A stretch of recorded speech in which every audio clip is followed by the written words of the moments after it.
오늘 진하는 말씀은 시편 119편 97절에서 112절까지 말씀입니다. 한 절씩 교독하시겠습니다. 내가 주의 법을 어찌 그리 사랑하는지요, 내가 그것을 종일 묵상하나이다.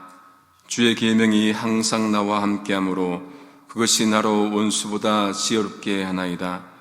내가 주의 증거를 묵상함으로 나의 명철함이 나의 모든 스승보다 승하며 주의 법도를 지킴으로 나의 명철함이 노인보다 승하니이다. 내가 주의 말씀을 지키려고 발을 금하여 모든 악한 길로 가지 아니하였사오며 주께서 나를 가르치셨으므로 내가 주의 규례에서 떠나지 아니하였나이다. 주의 말씀의 맛이 내게 어찌 그리 단지요, 내 입에 꿀보다 더하니이다. 주의 법도로 인하여 내가 명철케 되었으므로 모든 거짓 행위를 미워하나이다. 주의 말씀은 내 발의 등이요 내 길의 빛이니이다. 주의 의로운 규례를 지키기로 맹세하고 굳게 정하였나이다. 나의 고난이 막심하오니 여호와여, 주의 말씀대로 나를 소성케 하소서. 여호와여, 구하오니 내 입에 낙헌 절을 받으시고 주의 규례로 나를 가르치소서. 나의 생명이 항상 위경에 있사오나 주의 법은 잊지 아니하나이다. 악인이 나를 해하려고 올무를 놓았사오나 나는 주의 법도에서 떠나지 아니하였나이다. 주의 증거로 내가 영원히 기업을 삼았사오니 는 내 마음의 즐거움이 됨이니이다. 내가 주의 율례를 길이 끝까지 행하려고 내 마음을 기울였나이다. 아멘. 시편 119편은 말씀을 강조한 장이라고 이렇게 말씀을 드렸습니다. 그 중에 우리가 가장 잘 아는 말씀 무엇이죠? 105절 말씀. 주의 말씀은 내 발의 등이요 내 길의 빛이니이다. 이 말씀 우리가 또 암송하기도 하고 또 중요한 신앙 고백으로 또 삼고 있습니다. 그런데 시인은 어떻게 이렇게 이 고백을 할 수 있었겠습니까? 어두운 길을 갈 때 등불을 켜보니까 너무 좋았겠지요. 그러니까 이런 고백을 또 말씀을 비추어서 했을 겁니다. 아, 인생길도 뭔가 이렇게 빛이 있으면 좋겠구나, 그런 생각을 했겠지요. 그리고 하나님의 말씀만이 비침을 체험했기에 이 고백을 할 수 있었던 것일 겁니다. 여러분, 우리가 신앙 고백할 때 체험이 그래서 중요합니다. 관념의 고백이 아니지요. 신앙 고백은 관념 고백이 아니라 신앙 고백은 체험의 고백입니다. 경험하지 않고 신앙 고백한다? 있을 수 없습니다. 우리가 예수님을 인격적으로 만나지 않고는, 경험하지 않고는, 체험하지 않고는 주님을 고백할 수가 없죠. 우리가 고백하는 것은 다 주님을 만나고 인격적으로 만났기 때문에 주님을 고백하게 됩니다. 예수님을 고백하고 구주로 그러면은 그 다음이 나오는 것이 뭡니까? 예수님을 믿으며 따르겠다는 그 결단이 또 있어야 합니다. 주의 말씀이 내 발의 등이요 내 길의 빛입니다. 거기서 끝나는 게 아니에요. 그 다음 말씀 106절을 보시면 어떻게 나옵니까? 주의 의로운 규례들을 지키기로 맹세하고 굳게 정하였다고 그렇게 고백합니다. 말씀을 어떻게 해요? 지키기로 정했다. 우리가 말씀을 고백하고 예수님을 고백하면은 그 다음에는 예수님을 따르는 삶이 따라가야 합니다. 말씀을 지켜야 그게 진짜가 되겠지요. 지키지 않는 고백 무엇이 됩니까? 그 진정성을 의심할 수밖에 없습니다. 인생에도 결심이 중요하고, 결심하면 어떻게 합니까? 꾸준히 하는 게 중요하겠지요. 라틴어 표현 중에 에고숨 오페라리우스 스튜덴스, 그런 말이 있습니다. 나는 공부하는 노동자입니다, 그런 뜻이에요. 공부면 공부고 또 노동이면 노동인데 공부하는 노동자입니다. 어울리지 않는 것인데 합쳐져서 나온 말입니다. 한국인 최초로, 동아시안 최초로 바티칸 그 대법원 변호사였던 한동일 교수가 쓴 책이 라틴어 수업이라는 책이 있습니다. 그 책에서 가져왔는데요. 또 이 책에서 이렇게 설명을 합니다. 매일 출근해서 일하는 노동자처럼 공부하는 노동자는 자기가 세운 계획대로 차곡차곡 몸이 그것을 기억할 수 있을 때까지 매일 같은 시간에 책상에 앉고 일정한 시간을 공부해 줘야 합니다. 몸으로 공부하면 습관이 생깁니다. 하비투스라는 말처럼 매일의 습관으로 쌓인 공부가 그 사람의 미래가 됩니다. 하비투스, 헤빗이잖아요. 습관. 공부도 습관이 되어야 그것이 그 사람의 몸에 쌓인다는 그 말이겠죠. 모두 동의할 겁니다. 마찬가지로 신앙생활도 우리가 결심한 것을 우리가 지키고 실행에 옮기는 것이 중요합니다. 유다왕 요야김 때 바벨론 느부갓네살 왕이 이렇게 침략하잖아요. 와서는 어떻게 합니까? 좋은 사람을 골라갑니다. 그 중에 흠없고 아름답고 지혜롭고 똑똑해서 왕궁에 설 수 있는 소년을 데려오게 하지요. 그리고는 그들에게 갈대아 학문을 가르치고 언어를 가르칩니다. 또 왕이 지정하여서 왕의 음식, 포도주 이렇게 주게 하고 그렇게 해서 3년을 이제 길러서 왕궁으로 이제 끌어들이려고 그렇게 했지요. 그 중에 누구도 있습니까? 다니엘도 있었습니다. 근데 그 다니엘이 어떻게 합니까? 다니엘 1장 8절입니다. 다니엘은 뜻을 정했다고. 그리고 왕의 진미와 그의 마시는 포도주로 자기를 더럽히지 아니하리라 하고 자기를 더럽히지 않게 하기를 환관장에게 구하니 다니엘이 무엇했다고요? 뜻을 정했다고. 결심하고 그 뜻대로 말씀대로 살겠다. 그게 마음을 먹은 것이지요. 여러분, 신앙의 결단이 중요합니다. 우리는 어떤 신앙 고백을 하고 있습니까? 여러분, 우리는 어떤 개인적인 고백을 하고 있습니까? 우리 모두는 예수님을 주로 고백합니다. 왜 그렇습니까? 그 예수께서 십자가 지시고 여러분과 저의 죄를 위해 죽으셨기 때문에 우리가 그 고백을 하는 것이죠. 그러면은 우리 위해 죽으신 그분 위해서 우리도 여러분 뭔가 해야겠죠. 해야 되지 않겠습니까? 근데 그 고백만 하는 게 아니고 고백에 따른 삶을 살아야 됩니다. 그것을 사도 바울이 보여줍니다. 로마서 14장 8절 말씀에 우리가 살아도 주를 위하여 살고 죽어도 주를 위하여 중하니 그러므로 사나 죽으나 우리가 주의 것이라. 이는 완벽한 문장이에요. 센텐스가. 살아도 주를 위해 살고 죽어도 주를 위해 살고. 왜 그렇습니까? 예수께서 우리 위해서 죽으셨기 때문에 우리도 그분 위해서 살고 그분 위해 죽는 것 당연하다는 그 사도 바울의 고백이죠. 사도 바울이 그렇게 살았지 않습니까? 또 그렇게 또 죽었고요. 그 결단을 우리 다시 말씀에 돌아오면은 106절이 하는 게 바로 그 고백이죠. 주의 의로운 규례들을 지키기로 맹세하고 굳게 정하였다. 이 결심 없으면은 그 맹세가 어떻게 됩니까? 공허한 맹세가 된다는 것이지요. 그런데 이렇게 결심하는데도 고난은 또 찾아옵니다. 신이 나의 고난이 매우 심하오니 말씀대로 나를 소성케 하소서, 나를 살아나게 하소서. 그 고백을 합니다. 결심은 결심이고 고난은 고난이에요. 여러분, 우리가 결단하고 주의 뜻대로 살겠다고 하지만은 고난이 없습니까? 고난이 있는 거예요. 예수를 고백하지만은 또 고난 오고 또 하루에도 수없이만 고난이 오지요. 그럴 때 나를 살려주옵소서. 그 고백을 이 시는 하는 것입니다. 어려움이 있을 때 하나님 도와주옵소서, 아픔이 있을 때 하나님 살려주옵소서, 고쳐주옵소서. 그 고백을 한다는 것이죠. 도움의 손길은 사람에게서 오는 것이 아니라 도움의 손길은 하나님으로부터 온다는 것을 이 신이 깨달은 겁니다. 여러분, 우리가 겪는 고난 우리가 겪지요. 내 인생 내 거잖아요.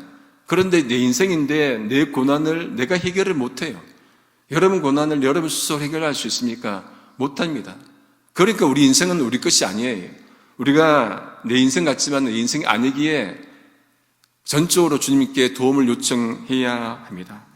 시편 기자의 간구가 바로 그런 것이고, 또 성경 전체의 흐름이 뭡니까? 하나님께서 내가 너와 함께 하겠다는 그 언약의 말씀을 주셨습니다. 그 말씀 의지하고 우리가 간구하는 거예요.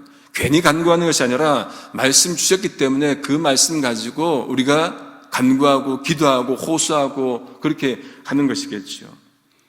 이스라엘 백성들이 가나안 땅에 들어갈 때 모세를 뒤를 이은 요수아에게 하나님이 말씀하시잖아요. 요수아 1장 9절 말씀에 내가 너에게 명한 것이 아니냐, 마음을 강하게 하고 담대히 하라, 두려워 말며 놀라지 말라, 네가 어디로 가든지 내 하나님 여호와가 너와 함께 하느니라. 너와 함께 하겠다, 이게 언약의 말씀이에요. 이게 임마누엘이죠.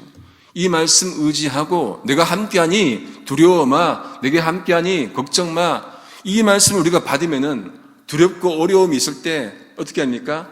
간구하죠. 누구한테? 이 말씀하신 하나님께 간구하게 된다는 말씀입니다.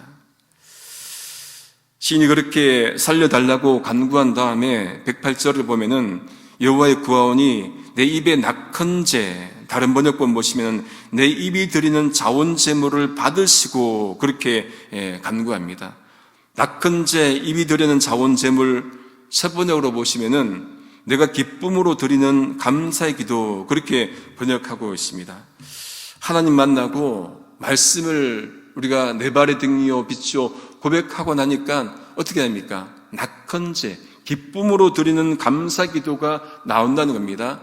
여러분, 주님 만나면은 기쁘지요. 예수 만나니까 기쁘잖아요. 기쁨으로 우리가 신앙생활을 하는 겁니다. 기쁘면 어떻게 됩니까? 고백하게 되어 있습니다.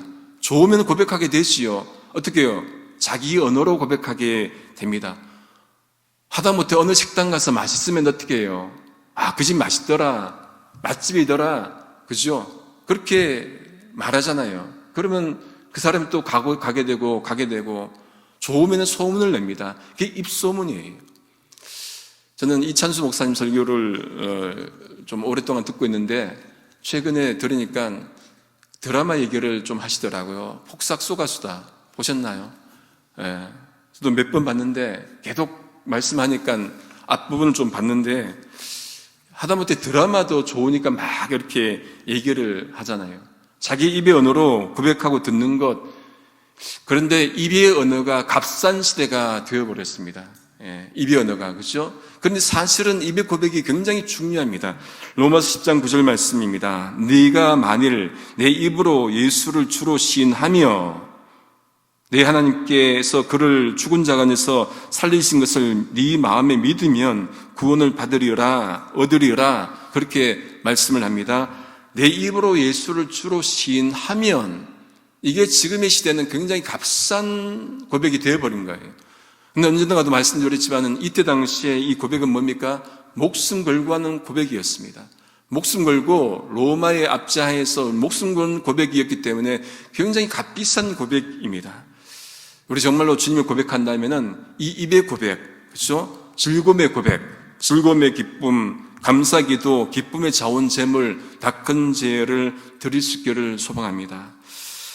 시는 또 어려움 가운데서 하나님의 법을 생각합니다. 나의 생명이 항상 위기에 있사오나 주의 법을 잊지 아니하나이다.